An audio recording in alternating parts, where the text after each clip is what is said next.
সুপ্রিয় দর্শক মন্ডলী, আসসালামু আলাইকুম। আমরা এই মুহূর্তে অবস্থান করছি সীতাকুণ্ড উপজেলার বাঁশবাড়িয়া গুপ্তছড়া ফেরিঘাটে। এই বঙ্গোপসাগরের নিম্নচাপজনিত প্রবল ঢেউ লন্ডভন্ড হয়ে গেছে প্রায় 200 কোটি টাকার প্রকল্প।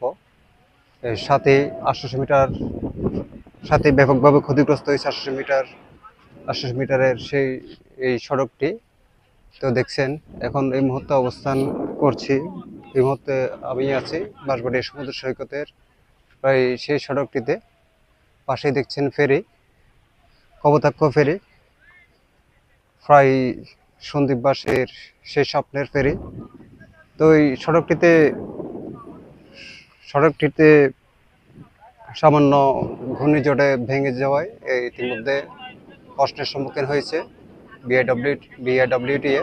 এর সাথে সম্মুখীন হয়েছে নির্মাণ কাজে সংশ্লিষ্ট কর্মকর্তারা।